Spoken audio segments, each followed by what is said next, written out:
Ouais. Salut. Alors, oui, blabla. Donc, attends. Faut faire le ménage, là. Ça, ménage. Euh, je vais mettre ma copine. Ma copine Chinese. Bonjour, ça va? C'est moi. Oui, aujourd'hui, je vais vous parler de Boldorol et Eric Salgado qui a répondu à ma question.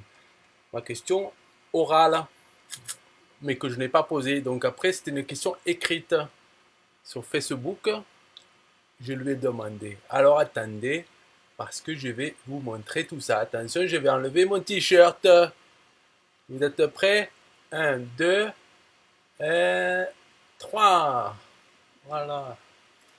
Alors ma question, je vais le... elle est là, hein. Je sais pas si on peut lire. Oh, hesitated, needed to prepare the warning in English and blablabla.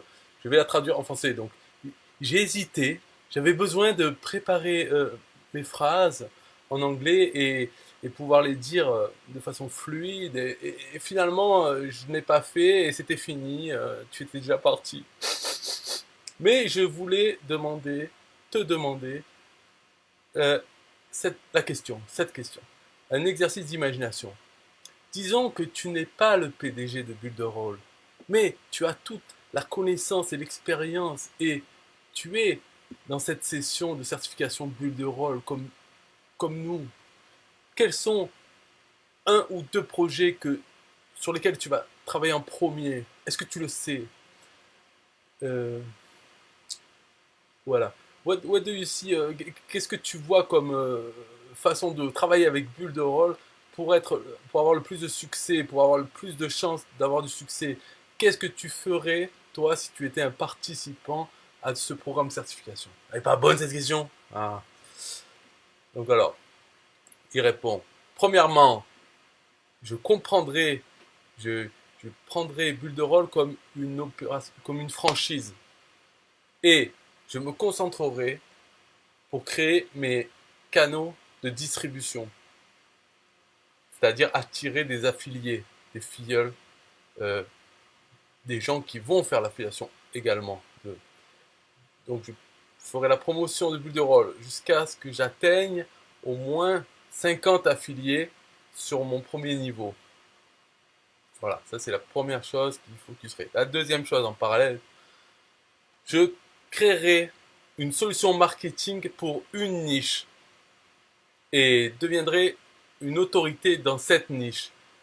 J'essaierai d'avoir au moins un client par ville, ce qui me donnerait 400 clients. Je sais pas de quel pays, quelle ville, city. Peut-être aux États-Unis, il y a 400 villes, grosses villes. Donc voilà. Alors si c'était en France, c'est vite vu quoi. Je trouve que bon, on prendrait 15 villes, les 15 plus grosses villes et d'avoir au moins un client dedans. Enfin bon. Donc il dit, cela me ferait 400 clients.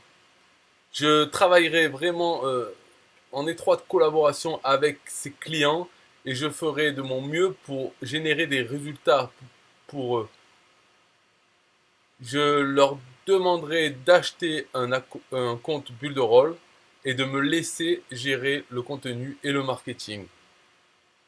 Je leur ferai payer de 150 à 500 par mois. Donc 400 fois 150 égale 60 000 dollars plus les commissions Builderall.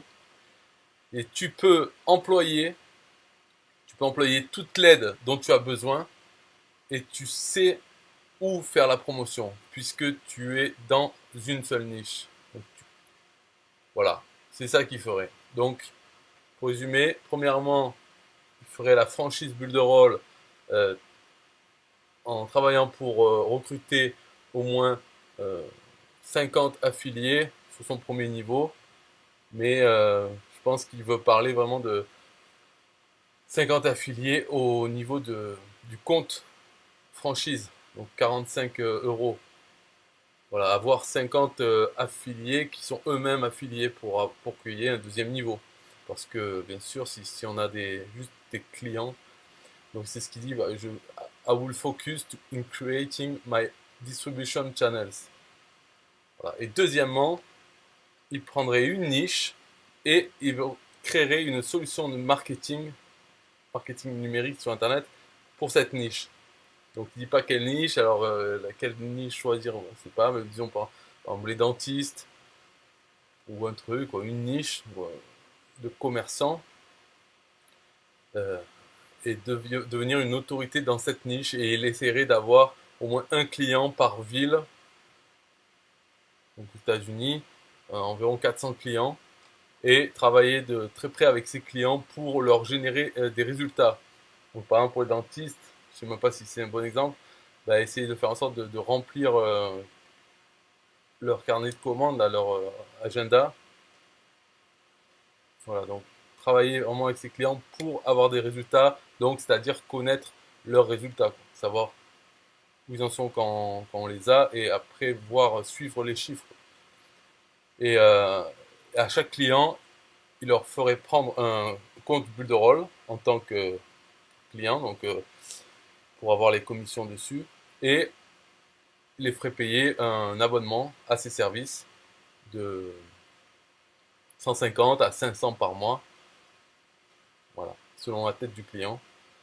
Et même si c'est 150 par mois, c'est déjà bien, ça fait plusieurs dizaines de milliers, plus les commissions Builderall. Et il emploierait des gens pour travailler, par exemple des gens à former sur Builderall pour que eux puissent éditer, faire des pages, trucs comme ça. Et en plus, il saurait vraiment dans quel magazine faire la publicité pour ses clients, puisqu'il est dans une seule niche, donc il a vite fait le tour, et il peut voir avec les autres clients qu'est-ce qui a bien marché, une publicité dans leur ville, et comme ça, tac, il peut faire la même chose, trouver la même publicité pour les autres clients des autres villes.